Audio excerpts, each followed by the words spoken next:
Uy, bagong taon na naman at ang ibig sabihin nito ay bagong buhay. Maraming tradisyon ng mga Pilipino pagdating sa bagong taon. Kaya pag-uusapan natin ngayon ang mga tradisyon at mga paniniwala ng mga Pilipino pagdating sa pagsalubong ng bagong taon.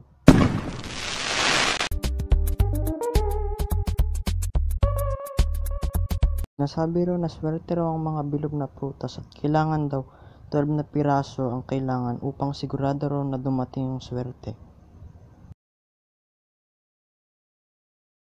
Prutas bang mga kamatis?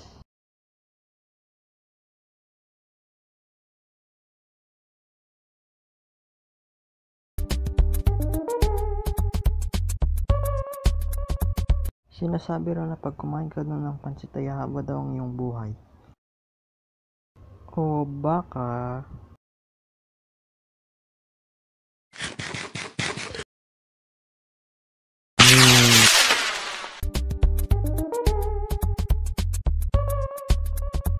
sinasabing bawal maghanda ng isda at manok sa bagong taon. Bawal maghanda ng isda kasi ew. Bawal rin daw maghanda ng manok kasi sumisimbolo daw ito ng kamalasan at ayaw daw natin maging isang kahig, isang tuka tulad ng mga manok. Pero para sa akin, bawal ang maghanda ng manok kasi sa tuwing sasapit ang bagong taon, mas dadami ang gusto bumili ng manok at ang ibig sabihin lang nito ay marami ang kakatayin. Bunga nito, walang titilaok na manok kaya hindi tayo magigising agad.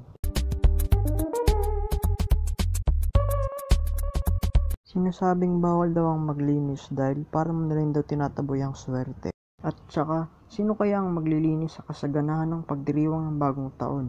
Sa dinarami ng pwedeng gawin tulad ng magpaingay o magpaputok ay paglilinis pa talaga ang ginawa para lang magpasikat para kunwari masipag at mabigyan ng pulang card na naglalaman ng pera. Kapag daw ang oras ay tumapat sa alas 12 ng hating gabi, tumalon ka daw para tumangkad ka daw.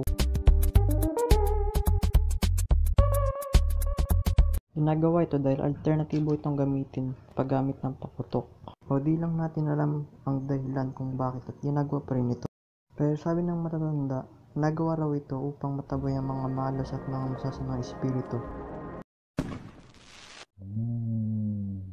Nako, may masamang espiritu pa sa bahay. Labas! Ikaw lang naman yung masamang espiritu sa bahay!